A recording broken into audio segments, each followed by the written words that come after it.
नमस्कार। अदम्य एकेडमी के ऑनलाइन प्लेटफॉर्म पर आप सभी का हार्दिक स्वागत है। भारतीय संविधान की संदर्भ में अपन डिस्कस कर रहे थे और उसी श्रृंखला को आगे बढ़ाते हुए आज अपने टॉपिक जो है वो है नीति निर्देशक तत्व। तो नीति निर्देशक तत्व के बारे में समझते हैं। नीति निर्देशक तत्व,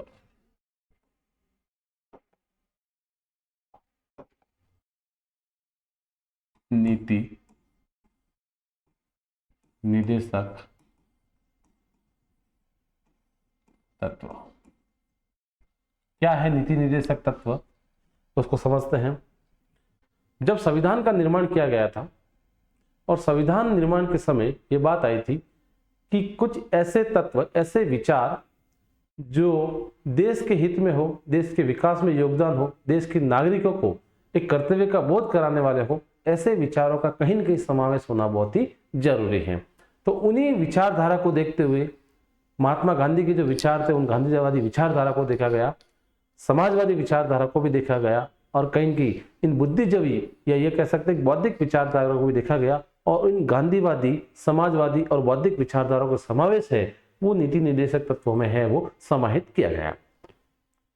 अब ये जो नीति निर्देशक तत्व है वो राज्यों की इच्छा पर छोड़े गए थे, क्योंकि उस समय जो देश की माली हालत है वो काफी ठीक नहीं थी।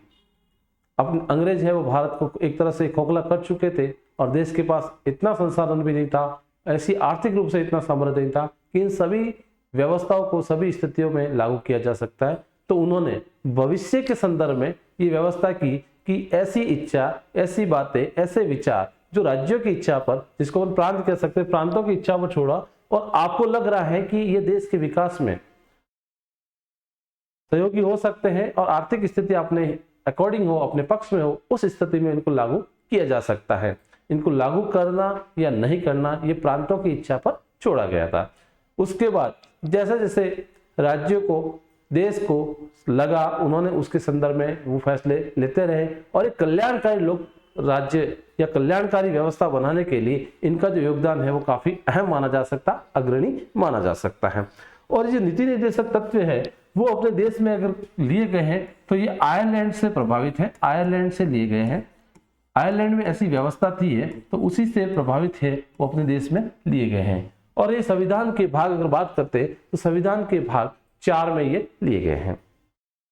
अब इसका अगर अपन बात करते हैं कि इसका मुख्य उद्देश्य क्या है, नीति निर्देशक की क्या उद्देश्य का रह सकती है, तो इनके उद्देश्य की बात करते हैं तो इनका उद्देश्य है कि कल्याणकारी राज्य की बात करना है।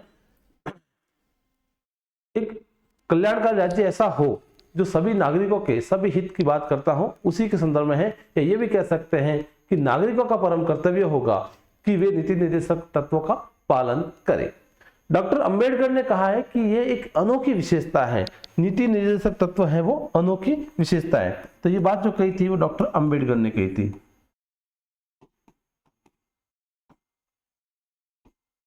इनको नीति निर्देशक तत्वों को अनोखी बात कही, अनोखी विशेषता कही है।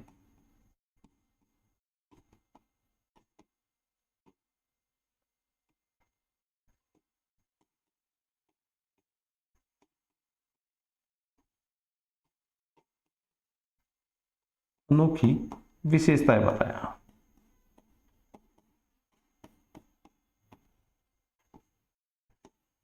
डॉक्टर बी आर अम्बेडकर ने कहा ये संविधान की एक ऐसी अनोखी विशेषता है, ठीक है, ये भारतीय संविधान की अनोखी विशेषता है और इसका जो उद्देश्य है, कहीं की अपन बात करते हैं वो कल्याणकारी राज्य की बात आती है कि कल्याणकारी राज्य, लोक कल्याणकारी राज्य को बनाने के लिए ये बहुत ही उपयोगी हो सकती है। कल्याणकारी राज्य बनाना इसका मुख्य उद्देश्य कह सकते हैं। तो ये कल्याणकारी राज्य बनाने की ओर है वो अग्रसर है। एक व्यक्ति हुए जिनका नाम है सर आइवर जेनिंग्स, और जेनिंग्स ने कहा है कि भारतीय संविधान का जो ये भाग है वो फेबियन समाजवाद की बात करता है, फेबियन समाजवाद की स्थापना करता है। तो इसी पॉइंट को अपन समझ सकते हैं, सर आइवर जेनिंग।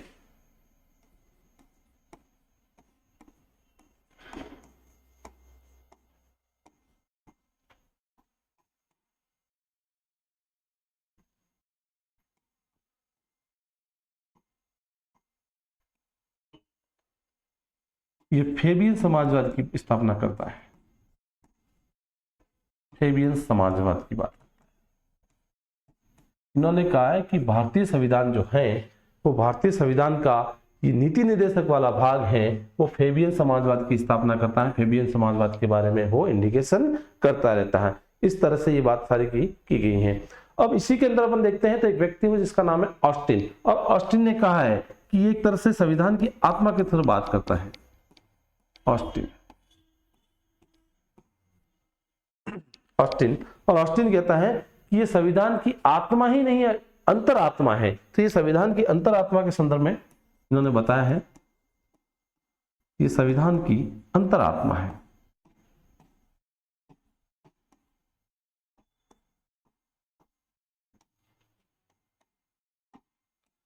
नीति निर्देशक तत्वों के संदर्भ में ऑस्टिन का विचार यह है कि ऑस्टिन की ये जो संविधान की है वो अंतरात्मा है। अगर आत्मा की बात करते हैं तो आत्मा के संदर्भ में प्रस्तावना को भी कहा जाता है। डॉक्टर अंबेडकर ने अगर आत्मा को संदर्भ में कहा है तो आर्टिकल 32 के संबंध में कहा है, लेकिन ऑस्टिन ने अंतरात्मा की बात की है तो अंतरात्मा कहा गया है वो नीति निर्देशक तत्वों को है वो कहा गया है। तो उन्होंने है वो अंतरात्मा कहा गया, ये अंतरात्मा की तरह काम करते रहते हैं। अब नीति निर्देशक क्या है? तो नीति निर्देशक ये एक वो विचार है जो बौद्धिक विचारधारा से हैं, जो फेबियन समाजवाद की विचारधारा से हैं, जो गांधी विचारधारा से हैं, उन सभी को एक समाज के उत्थान के लिए, समाज के विकास के लिए, देश के हित के लिए उनको सभी व्यक्तियों को, सभी नागरिकों को स्वीकार कर लेना चाहिए और स्वीकार करते हुए वो कहीं न कहीं अपने लक्ष्य को वो आगे बढ़ाना चाहिए। तो सरकार को समय रहते इनको है वो स्वीकार कर लेना चाहिए और इसी तरह से इस देश के विकास में उसका योगदान है वो दिया जा सकता है। और नीति निर्देशन के संदर्भ में अपन बात करते हैं तो उनके संबंध में जो आर्टिकल की बात आती है वो आर्टिकल आता है 36 से। तो अनुच्छेद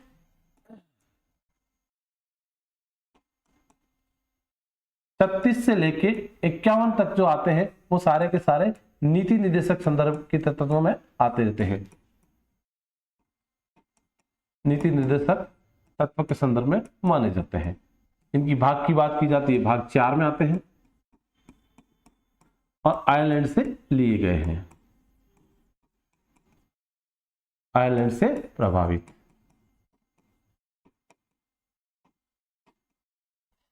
अब बात करते हैं अनुच्छेद 36 क्या कहता है। तो अनुच्छेद 36 को अपन समझते हैं। अनुच्छेद 36 और अनुच्छेद 36 में है वो परिभाषा की बात की गई है कि परिभाषा को इंडिकेट करता है, प्रांतों की परिभाषाओं को लेकर ये बात कर रहा है। तो परिभाषा है वो इसी के संदर्भ में मानी जाती है। नेक्स्ट बात करते हैं आर्टिकल 36। अब आर्टिकल 37 और 37 में है वो इसके कुछ ऐसे तत्व जो लागू होने वाले हों, लागू होने वाले तत्वों की बात की जाती है। अनुच्छेद 37 कुछ तत्वों का लागू होना।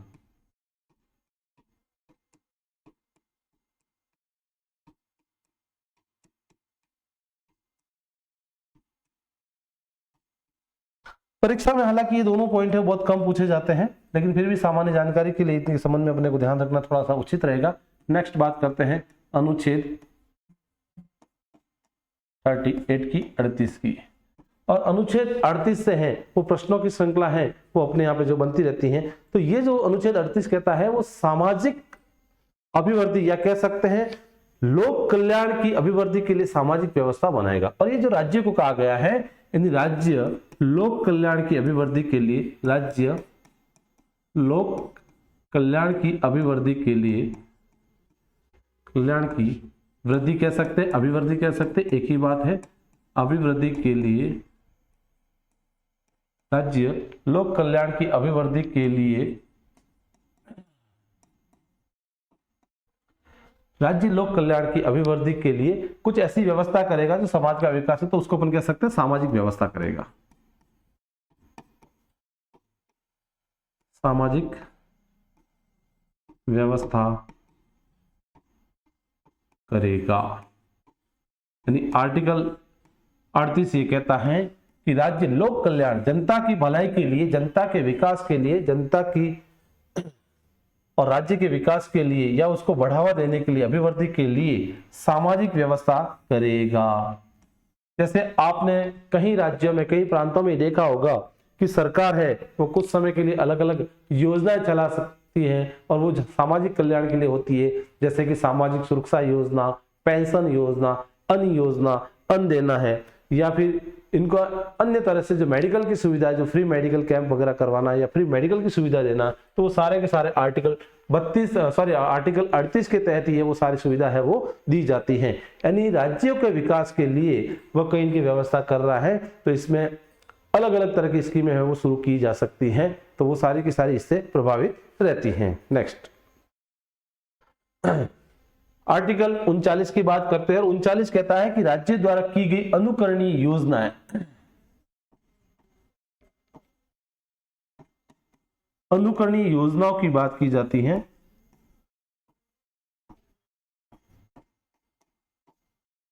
अनुकरणीय योजना यानी राज्य है वो अनुकरणीय योजना के बारे में बात करता है कि राज्य अपने विकास के लिए वो अनुकरणीय योजना है वो बनाएगा। तो अनुकरणीय योजना कह सकते हैं या कुछ नीतियां भी है वो बनाएगा, तो अनुकरणीय योजना या नीतियां है वो लागू किया जाएगा। अब कौन कौन सी अनुकरणीय योजना की जा सकती है या लागू की जा सकती है, तो उसको अपन एक तरह से समझने का प्रयास करते हैं।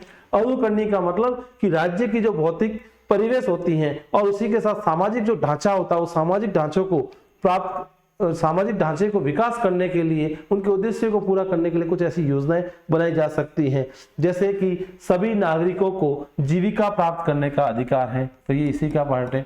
सभी नागरिकों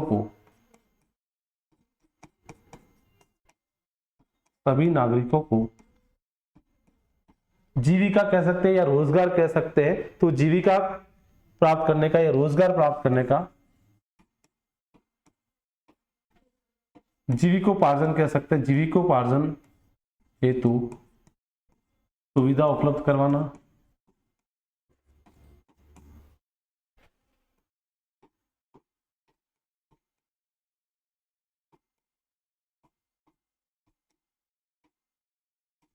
यानी राज्य है वो नागरिकों के लिए कुछ इस तरह की सुविधा उपलब्ध करवाए कि उनको रोजगार मिलता रहे, उनकी जीविकोपार्जन है वो कहीं न कहीं से चलता रहे। इस तरह की व्यवस्था है वो राज्य के द्वारा की जा सकती है।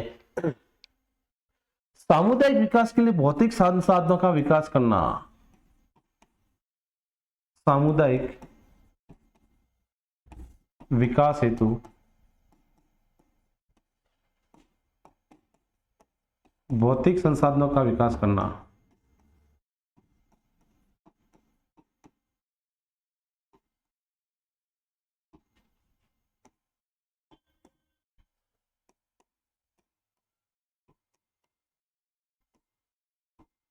आर्टिकल 39 के तहत ये बात की जाती है कि सामुदायिक विकास में अपन देखते हैं तो प्रत्येक जाति धर्म के लोग आ जाते हैं उनके विकास के लिए, जैसे सामुदायिक विकास कार्यक्रम योजना चलाना है, उनके लिए भवन का निर्माण करना है, पेयजल की व्यवस्था करना है, भिक्षावृत्ति के लोग जो होते हैं उनके लिए एक रैन बसेरे की सुविधा करना, वो सारे के सारे जो संसाधन आते हैं वो उसी के तहत माने जाते हैं। यानी सामुदायिक विकास है तो भौतिक संसाधनों का है वो विकास करना भी सम्मिलित माना जाता है। फिर बात आती है लोगों में एक प्रवृत्ति होती है संग्रह करने की प्रवृत्ति, और संग्रह करने की प्रवृत्ति के अनुसार धन व कुछ उत्पाद ऐसे होते हैं उनका केंद्रीकरण हो जाता है, तो उनको रोकने का भी प्रयास कहीं करना है। यानी कह सकते हैं धन और उत्पाद के साधनों के केंद्रीकरण को रोकना। धन व उत्पाद के साधनों के केंद्रीकरण को रोकना।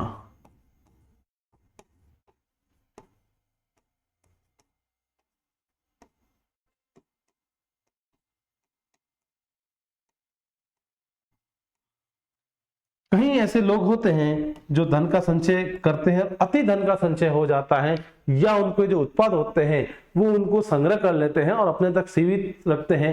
ये जो प्रवृत्ति पाई जाती है वो व्यापारिक वर्ग के जो लोग होते हैं उनमें ज्यादा होती है, ताकि ये रहता है कि उसकी मांग है वो बहुत ज्यादा बढ़े, और मांग बढ़ेंगे तो हमारे है वो व्यापार है वो काफी अच्छा हो सकता है। तो सरकार है वो इस तरह की जो व्यवस्था होती है उसको रोकती है कि कोई भी व्यक्ति, कोई भी व्यापारी इस तरह की प्रवृत्ति है वो नहीं रखे, क्योंकि वो समाज के लिए घातक पैदा हो सकती हैं, तो उनके लिए भी कुछ इस तरह की योजना है वो सरकार के द्वारा बनाई जाती है कि आप धन या उससे संबंधित जो उत्पाद होते हैं उनको स्टोर नहीं कर सकते, उनका केंद्रीकरण नहीं कर सकते हैं। केंद्रीकरण करना मतलब कहीं कहीं के लिए कुछ नुकसान हो सकता है। फिर अपन बात आती है समानता के अधिकार की, तो यहाँ उन्होंने राज्य के लिए व्यवस्था की है कि चाहे पुरुष व्यक्ति हो चाहे महिला व्यक्ति हो, दोनों रोजगार के मामले में रहेंगे तो रोजगार के मामले में दोनों को समान वेतन की बात की गई है कि उनको वेतन श्रृंखला है वो बराबर मिलेगी। बायोलॉजिकल रूप से वह भेदभाव होता है, लेकिन मानसिक रूप से किसी तरह का कोई भेदभाव नहीं होता। उनमें जो काम करने की क्षमता होती है वो दोनों में बराबर रहती है। तो इसी तरह से उनकी लिखा गया है कि पुरुष और स्त्रियों के समान कार्य के लिए समान वेतन। ठीक है, तो अपन ये कह सकते हैं कि पुरुष एवं स्त्रियों के लिए समान कार्य हेतु समान वेतन, समान कार्यों हेतु समान वेतन, चाहे महिला हो चाहे पुरुष हो, जिस पद को लेके उनकी नियुक्ति होती है उस पद के संदर्भ में जो भी वेतन श्रृंखला होती है वो दोनों के लिए बराबर एप्लीकेबल होती है, दोनों के लिए बराबर रूप से ही मिलती है और दोनों को सुविधा ही है वो बराबर रूप से मिलती है। यहाँ पर ये देख सकते हैं कि जो महिला कर्मचारी होते हैं उनके जो प्राकृतिक भेदभाव जो प्रकृति के अनुसार किए जाते हैं उसके संदर्भ में ही राज्य है वो विशेष उपबंध करवाता है। जैसे महिलाओं के लिए प्रेगनेंसी लीव देना है, उनके लिए पेड लीव की सुविधा करवाना है, तो ये सारी सुविधाएं होती हैं वो सारी की सारी वो भी इसी के अंतर्गत मानी जा सकती हैं। तो इस तरह से आर्टिकल 39 में अनुकरणीय योजनाओं की है जो बात की जा सकती है वो सारा का। नेक्स्ट, बालकों के स्वास्थ्य विकास को लेकर भी सरकार है वो सचेत रहती है, तो बालकों के लिए स्वास्थ्य विकास हेतु भी कोई योजना बना सकते हैं वो उनके लिए फायदे वाली बात हो। तो बालकों के लिए या कह सकते हैं बालकों को स्वास्थ्य विकास में योगदान देना, स्वास्थ्य विकास के अवसर उपलब्ध करवाना है, बालकों के स्वास्थ्य विकास के अवसर उपलब्ध करवाना है, ये अपन लिखेंगे तो ठीक रहेगा। बालकों के स्वास्थ्य विकास के अवसर उपलब्ध करवाना। तो इस तरह से आर्टिकल 39 के तहत राज्य है वो अनुकरणीय नीतियां बना सकता है। वो नीतियां ये है कि सभी नागरिकों को रोजगार के साधन मिले, वो अपने जीविकोपार्जन को अच्छा से अच्छा बनाए, बेरोजगारी कम से हो, ताकि राज्य है वो सुदृढ़ता की स्थिति में आगे जाएगा। नेक्स्ट बात ये होती है कि सामुदायिक विकास उपलब्ध करवाना, उनके भौतिक संसाधन जैसे पेयजल की सुविधा किसी स्थान विशेष पर नहीं है तो पेयजल की सुविधा उपलब्ध करवाना, रैन बसेरों की सुविधा उपलब्ध करवाना है, तो भिक्षावृत्ति से जुड़े लोग होते हैं उनके लिए विशेष उपलब्ध सुविधाएं करना, ये सारा बस स्टैंड, रेलवे है, हॉस्पिटल है, उनके आसपास धर्मशाला की व्यवस्था करना ताकि लोगों को है वो कम समय में या कह सकते हैं कि कम संसाधनों में वो अच्छी सुविधा है वो कम धन में अच्छी सुविधा है वो उपलब्ध हो सकती है। वो सारे के सारे सामुदायिक विकास के कार्यक्रमों में आते हैं। कई लोग ऐसे होते हैं जो व्यापार के या धन का संचय करते हैं तो उनके केंद्रीकरण को रोकना भी इसी में ही प्रभावी माना जाता है। नेक्स्ट, महिला व पुरुष को समान वेतन, समान पद की स्थिति के अनुसार उनको समान वेतन देना है और बालकों के स्वास्थ्य विकास हेतु अलग अलग कार्यक्रम करना, जैसा कि भी स्कूलों में बालकों के लिए मिड डे मील की सुविधा शुरू की गई है, साथ ही उनको फूड सप्लीमेंट्री दिया जाता है, साथ ही उनको दूध की सुविधा उपलब्ध की जाती है। जो बच्चे नौनियाल हैं जो स्कूल नहीं जा पा रहे हैं, घरों में सीमित है, तो उनके लिए आंगनबाड़ी के तहत अलग अलग है वो तरह की पौष्टिक आहार की है वो सुविधा की जाती है। तो वो भी आर्टिकल 39 का हिस्सा ही मान सकते हैं, उसी के संदर्भ में दी जाती है। नेक्स्ट, एक नया आर्टिकल उसके संदर्भ में जोड़ा है 39 क करके कह सकते हैं।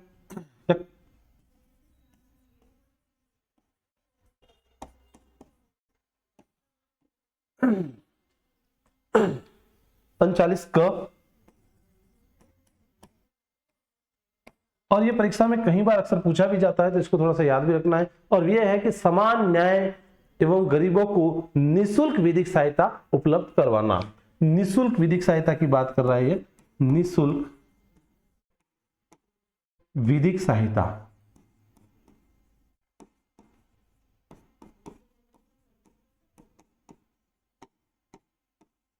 निःशुल्क विधिक सहायता किन्हें मिलेगी, तो ये भी एक विचारणीय बात है कि ऐसे परिवार जो आर्थिक रूप से बहुत ही कमजोर हैं, गरीब हैं, या फिर एक सामाजिक रूप से पिछड़े हुए हैं, उनका कोई आश्रय नहीं है।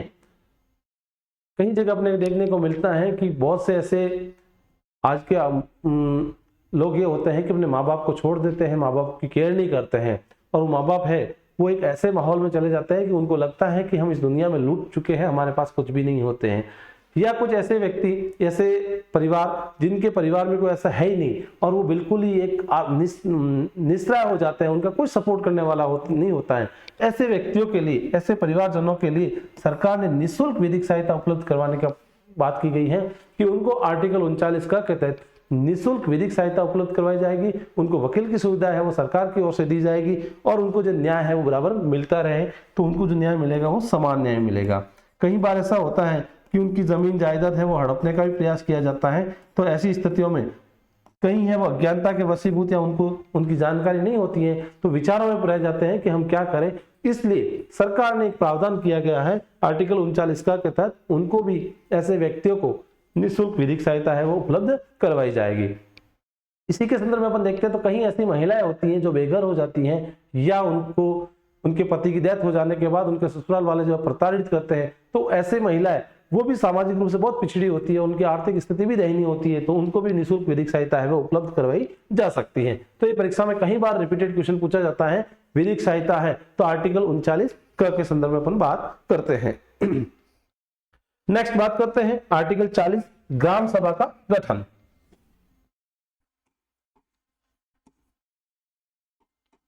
अनुच्छेद 40 ग्राम पंचायत है, ग्राम पंचायत का गठन।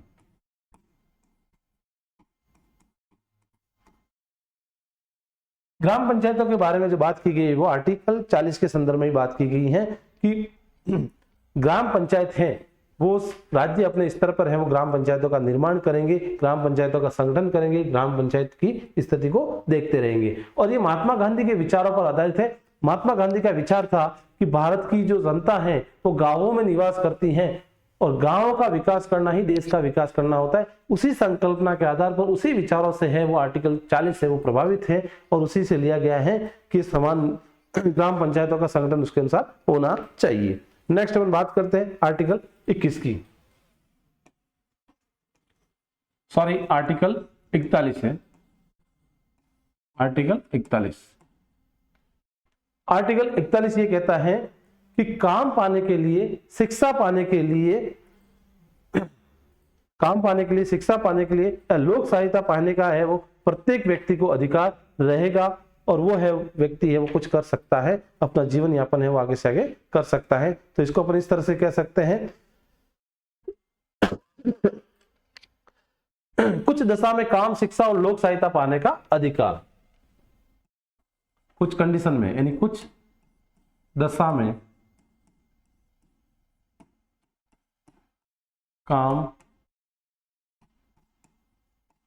शिक्षा, दशा का मतलब होता है कुछ ऐसी परिस्थितियां उत्पन्न हो जाती है, उसके संदर्भ में इस शब्द का प्रयोग किया जाता है कि कुछ दशा में कुछ ऐसी कंडीशन हो जाती है, तो काम, शिक्षा और साथ ही साथ लोक सहायता पाने का अधिकार भी है। तो काम, शिक्षा व लोक सहायता पाने का अधिकार, लोक सहायता। कई बार ऐसी स्थिति हो जाती है राज्यों के संदर्भ में, जैसे अपन देखते हैं कि अकाल पड़ गया और लोग जो कृषि कार्यों से जुड़े होते हैं उनकी स्थितियां बहुत ही दयनीय हो जाती हैं, या अपन कह सकते हैं कोई ऐसी भीषण महामारी आ जाती है, जैसे कि हाल ही में कोविड आके चलेगी, कोई इस तरह की महामारी हो जाती है और जो निम्न तबके के लोग होते हैं, जो मजदूर या खेतीहर मजदूर होता है, उनके सामने स्थितियां ऐसी विकट खड़ी हो जाती हैं कि उनमें काम नहीं मिल पाता है, उनके बच्चों को है वो शिक्षा से वंचित हो रहे हैं, उनको शिक्षा नहीं मिल पा रही है, या फिर कह सकते हैं कि उनको लोक सहायता नहीं मिल पा रही है। तो आर्टिकल 41 के तहत व्यवस्था की गई है कि राज्य कुछ कंडीशन में कुछ ऐसी स्थितियां बन जाती हैं तो उन नागरिकों के लिए काम की बात करें, काम का मतलब यहाँ रोजगार से है, रोजगार की व्यवस्था करें, रोजगार की बात करें, उनके लिए कोई स्कीम है वो लॉन्च करे और उनसे जुड़े जो बच्चे हैं जो शिक्षा से जुड़े हुए हैं उनको शिक्षा की व्यवस्था भी करे और साथ ही साथ अगर राज्य लोक सहायता प्राप्त कर सकता है तो उनको लोक सहायता भी उपलब्ध करवानी चाहिए। तो इस तरह से स्थिति बनती है कि आर्टिकल 41 उसके अनुसार राज्य है वो व्यवस्था कर सकता है। नेक्स्ट बात करते हैं अनुच्छेद 42-42 की। आर्टिकल 42 ये कहता है कि काम की न्याय संगत व्यवस्था हो, काम की न्याय संगत और मानवोचित दशाओं का मतलब न्याय, काम की न्याय संगत व्यवस्था और मानवोचित दशा तथा प्रसूति सहायता है वो होनी चाहिए। काम की न्याय संगत,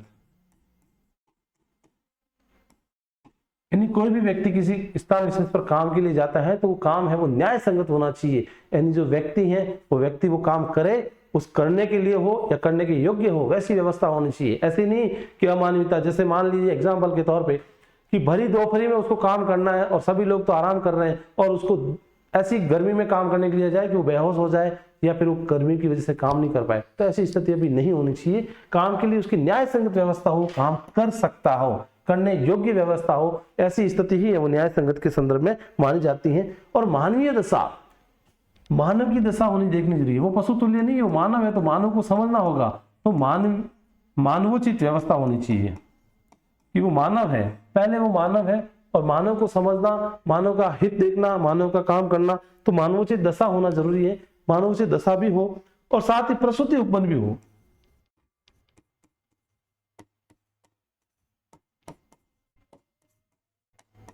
प्रसूति उपबंध, तो आर्टिकल 42 में यह बात की गई है कि काम की न्याय संगत और मानवोचित दशा एवं प्रसूति उपबंध, यानी देश में, राज्य में कोई व्यक्ति काम कर रहा है तो उस काम करने की स्थिति वो न्याय संगत हो। कहीं पर देखा जाता है कि जो निजी क्षेत्र में रोजगार करने वाले व्यक्ति हैं, काम करने वाले व्यक्ति हैं, वो अमानवीयता की स्थिति में घिरे रहते हैं। उनके साथ में जबरदस्ती काम करवाना, उनको प्रताड़ित करना, पीड़ित करना, ये सारी चीजें होती हैं। तो ऐसी कोई स्थिति बनती है तो राज्य का यह अधिकार रहेगा कि उसके लिए वो एक्शन ले, उसके लिए कोई ऐसी व्यवस्था बनाए।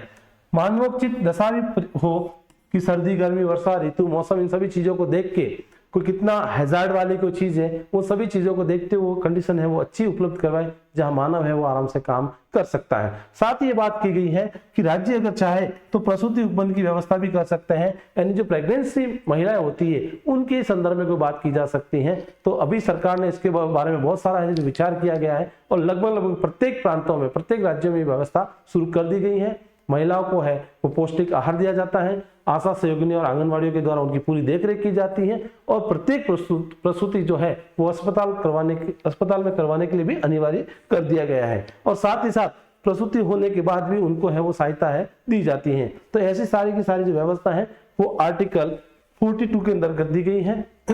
काम की न्याय संगत, मानवोचित दशा तथा प्रसूति सहायता का उपबंध की बात की गई है। नेक्स्ट अपन बात करते हैं अनुच्छेद 43 की। और ये कर्मकारों के बारे में बात करता है 43। कर्मकारों को निर्वाह मजदूरी की बात की जाती है कि कर्मकार है जो होते हैं, कर्मकार के लिए निर्वाह मजदूरी,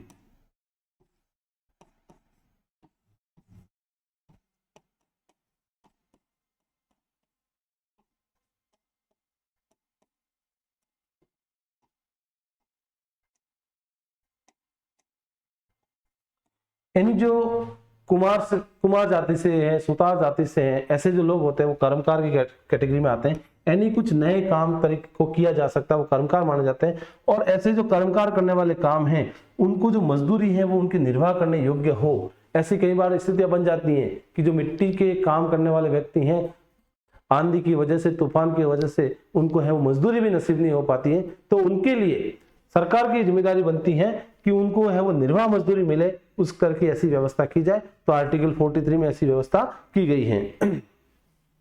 फिर उसी के संदर्भ में बात की गई है कि बहुत से ऐसे इंडस्ट्रियल होते हैं, उस इंडस्ट्रियल में भी कर्मकार है वो भाग ले सकते हैं, उनके लिए भी व्यवस्था कर सकते हैं। तो उनके लिए एक नया आर्टिकल जोड़ा है वो 43 का जोड़ा गया है, कर्मकारों का उद्योगों में भाग लेना। कर्मकारों का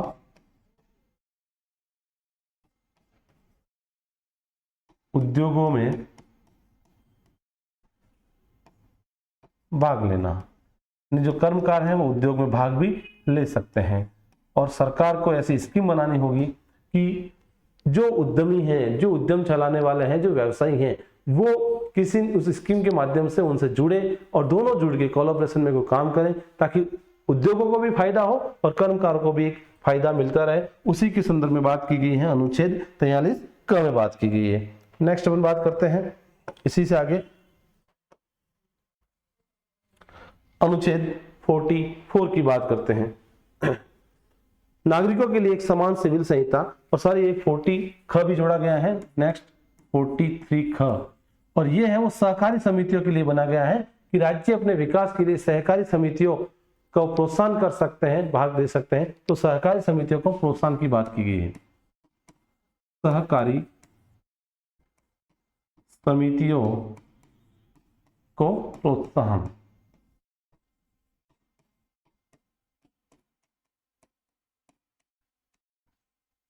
राज्य हैं वो सहकारी समितियां जो होती हैं उनको अधिक से अधिक प्रोत्साहित कर सकती हैं कि वो राज्य के कल्याण के लिए, लोगों के विकास के लिए कोई न कोई काम करते रहे, तो उनको है वो फायदा मिलता रहता है। ये सहकारी समितियों को प्रोत्साहन के संदर्भ में बात की गई है, तो आर्टिकल 43 ख में की गई है। नेक्स्ट अनुच्छेद 44 44,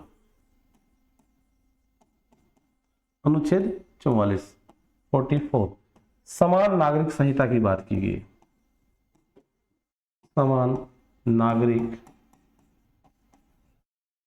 संहिता की बात की गई, और इन्होंने एक ऐसा विचार दिया है अनुच्छेद 44 में कि पूरे भारत में जो नागरिक हैं वो एक समान है, और समान संहिता की बात की जा सकती है, या ये कह सकते हैं कि उनके लिए सिविल संहिता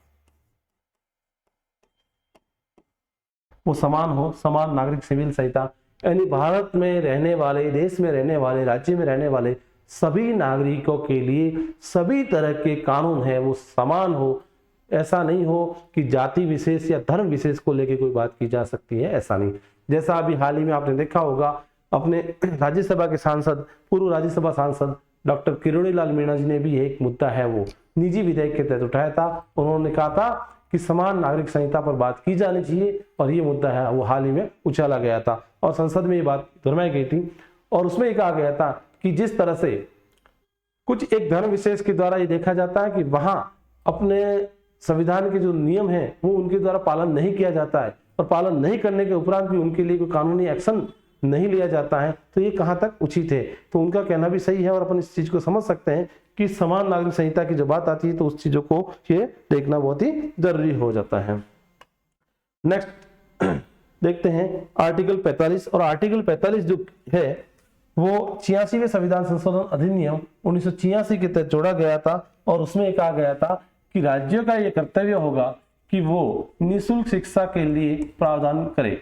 अनुच्छेद 45 में ये बात की गई है, अनुच्छेद 45, और उसमें कहा गया है कि वो निःशुल्क शिक्षा की बात करे, यानी राज्य प्राथमिक स्तर की जो शिक्षा होती है उस प्राथमिक स्तर की शिक्षा को वो निःशुल्क करे।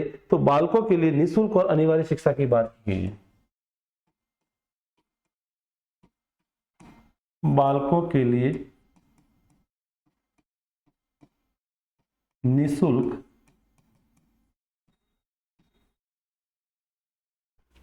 एवं अनिवार्य शिक्षा।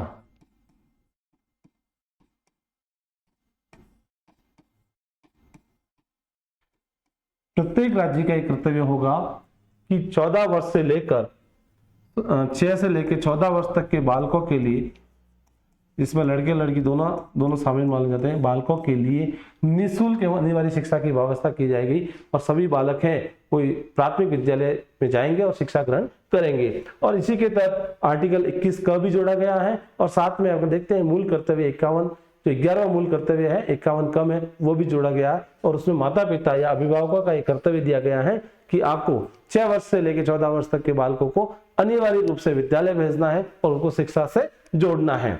साथ ही आर्टिकल 21 का ये कहता है कि बालकों का अधिकार है कि वो शिक्षा का अधिकार है वो प्राप्त करे। उसी के संदर्भ में राज्य को लेकर भी व्यवस्था की गई है कि राज्य बालकों के लिए निःशुल्क एवं अनिवार्य शिक्षा की व्यवस्था करे, वो बात करे, उनको अनिवार्य रूप से करना होगा। और ये जो जोड़ा गया है 86वें संविधान संशोधन अधिनियम 2002 के द्वारा, ठीक है, इस तरह से व्यवस्था की गई है और इसको जोड़ा गया है। नेक्स्ट हम बात करते हैं अनुच्छेद 46 की, 46 की।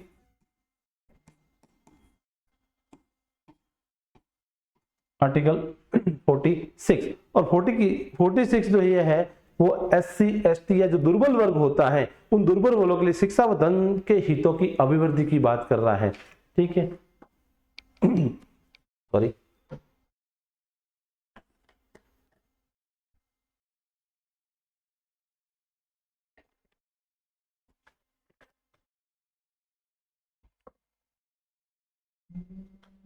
SC ST व अन्य दुर्बल वर्गों के लिए शिक्षा के लिए SC ST व अन्य दुर्बल वर्गों के लिए शिक्षा व धन की सुरक्षा की बात की है, धन के लिए। ठीक है, तो इनका स्टेट का ये कर्तव्य होगा कि SC ST या जो निर्धन जो दुर्बल वर्ग है उनकी शिक्षा व धन की अभिवृद्धि के लिए प्रयास करे कि वो किस तरह से शिक्षित होकर और शिक्षा को अपने समाज में और आगे से आगे बढ़ाते देश के विकास में योगदान दे। वो अपना धन का संचय वो किस तरह से करे, धन की अभिवृद्धि कैसे करे, तो उस अभिवृद्धि के लिए बात की गई है कि वो ऐसा किस तरह से करे। और इसमें राज्य सरकार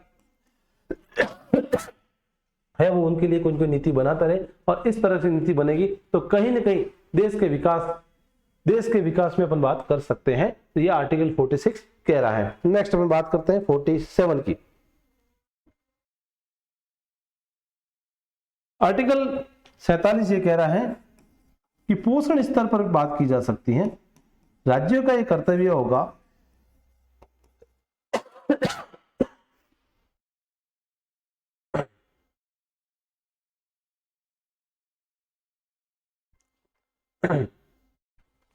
(47) ये कहता है कि पोषाहार स्तर और जीवन स्तर को ऊंचा करने के लिए राज्य व्यवस्था करेगा। पोषाहार वो जीवन स्तर, पोषाहार के संदर्भ में आपने देखा होगा जैसे कि स्कूलों में चल रहा मिड डे मील कार्यक्रम आप कह सकते हो, या फिर जो धात्री महिला होती है उनको लिए कह सकते हैं, या फिर कोई नरेगा या इस तरह की स्कीम में जुड़े व्यक्ति होते हैं उनके लिए भी है। वो सरकार जो है पोषाहार वो जीवन स्तर के लिए ऊंचा करने हेतु कोई न कोई कर्तव्य कर रहा है। तो राज्य पोषाहार व जीवन स्तर को ऊंचा करने हेतु कार्य करना। ऊंचा करना का मतलब होता है उसको अच्छा बनाना, उनको एक अच्छा भोजन मिले, वो है वो उसके संदर्भ में होता है। 47 ये कहता है कि राज्य पोषाहार के संदर्भ में और जीवन स्तर को ऊंचा करने के लिए कुछ ऐसी व्यवस्था करे ताकि निम्न स्तर के जो लोग होते हैं या फिर जो आर्थिक रूप से कमजोर है उनकी स्थिति वो काफी अच्छी की जा सकती है, उनके बच्चों को है वो काफी हद तक आगे बढ़ने का एक मौका मिल सकता है। नेक्स्ट हम बात करते हैं आर्टिकल 48 की।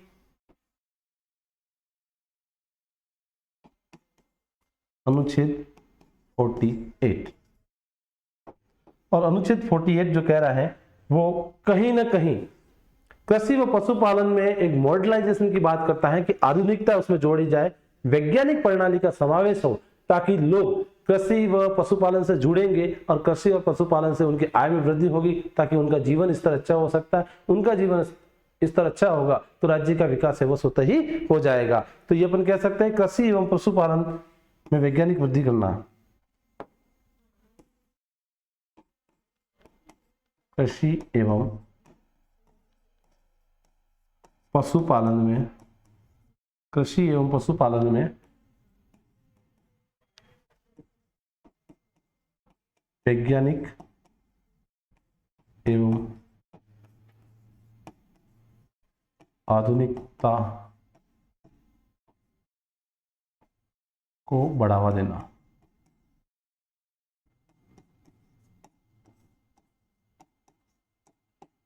यानी कहीं के आर्टिकल 48 में ये बात की गई है कि ग्रामीण परिवेश को राज्य को जीवित करना है, क्योंकि गांवों की अधिकतर जनसंख्या जो है वो गांव में निवास करती है। गांव ही है वो एक राज्य का, एक देश का वास्तविक स्वरूप मान सकते हैं, और उनको अगर विकसित करना है तो राज्य को कहीं न कहीं कृषि के संबंध में, पशुपालन के संबंध में एक मॉडर्न विचारधारा है, नया तरीके क्या होता है उस नए तरीके के संबंध में उनको बताना होगा, उनमें उस योजनाओं से जोड़ना होगा, उनके लिए नई नई योजना लानी होगी ताकि वो पशुपालन में बढ़ावा दे सकते हैं, कृषि कार्य को बढ़ावा दे सकते हैं और देश की भागीदारी में एक नया आयाम है वो विकसित कर सकते हैं। तो ये भी कहीं ना कहीं अपने राज्य का है वो विकास, राज्य का कर्तव्य मान सकते हैं कि उनका कर्तव्य रहेगा वो सारी की सारी चीजें करते रहे। उसी के संदर्भ में एक नया आर्टिकल भी जोड़ा है इन्होंने और वो है 48 का, और वो ये कह रहा है पर्यावरण को प्रोटेक्ट करना, पर्यावरण सुरक्षा की बात कर रहा है। अनुच्छेद 48 का, और ये पर्यावरण से जुड़ा बात कर रहा है कि पर्यावरण का संरक्षण और संवर्धन करना, पर्यावरण का संरक्षण एवं संवर्धन, पर्यावरण का संरक्षण एवं संवर्धन और वन्य जीवों के बारे में बातचीत करना, यानी वन्य तथा वन्य जीवों की रक्षा भी करना, तो वन एवं वन्य जीवों को भी इसी में शामिल माना गया है। वन एवं वन्य जीवों का संरक्षण, जीवों की रक्षा कह सकते हैं आप।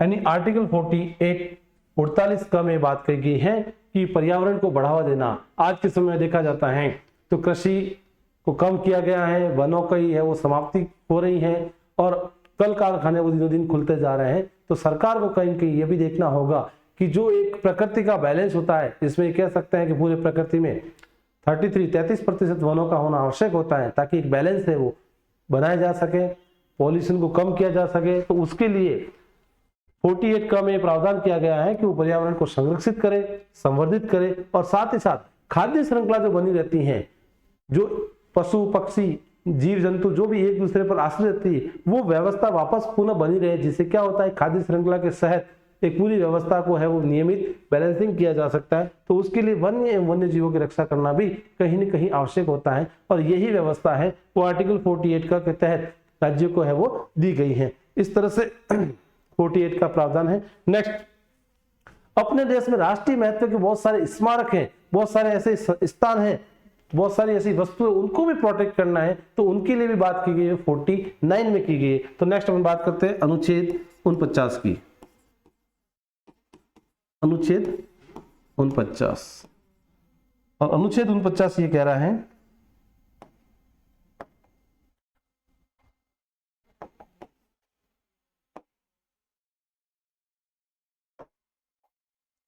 कुछ पानी नीचे लिख लेते हैं।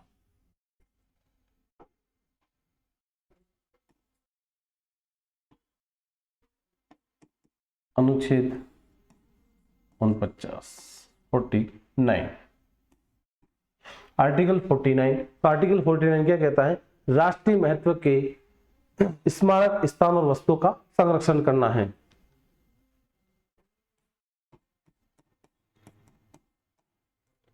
राष्ट्रीय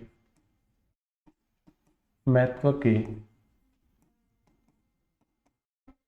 स्मारक, राष्ट्रीय महत्व के स्मारक में अपन देखते हैं तो कोई किले आ जाता है, कोई महल आ जाता है, कोई मंदिर आ जाता है, वो सारे के सारे जो जुड़े होते हैं वो राष्ट्रीय स्तर के स्मारक में आ जाते हैं। कुछ ऐसे स्थान भी होते हैं जहां प्राचीन समय में कुछ युद्ध हुए हैं या फिर किसी घटना स्थल से विशेष होते हैं, तो उसके लिए अपन कह सकते हैं राष्ट्रीय महत्व के स्मारक स्थल।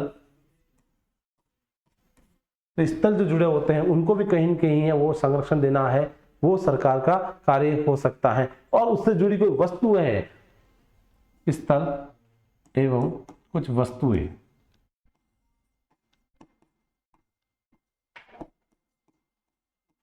वस्तुओं का संरक्षण की बात की गई है।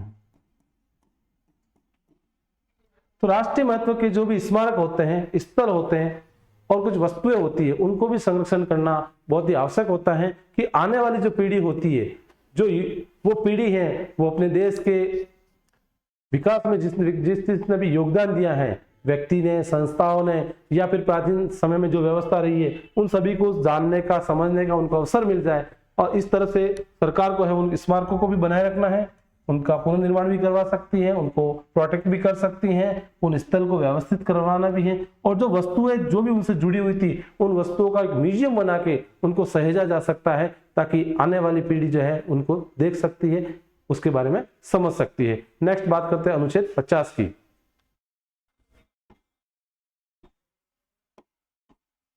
अनुच्छेद 50।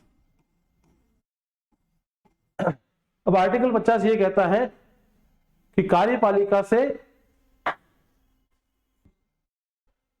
आर्टिकल 50 ये कहता है कि कार्यपालिका से न्यायपालिका को अलग ही रखना है, ये दोनों का समावेश नहीं होना चाहिए। तो ये है वो कार्यपालिका से न्यायपालिका अलग होती है। कार्यपालिका से न्यायपालिका दोनों का समावेश नहीं होना चाहिए, नहीं तो कहीं की गड़बड़ी हो सकती है। तो न्यायपालिका का पृथक्करण, या अलग भी कह सकते हैं, अलग होना।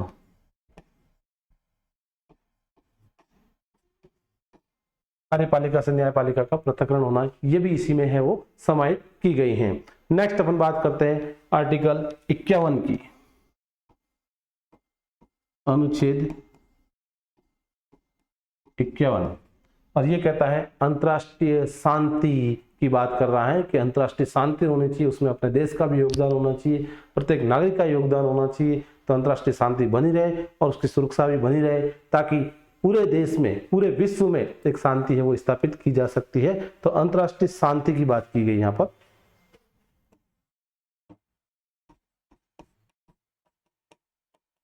अंतर्राष्ट्रीय शांति एवं सुरक्षा,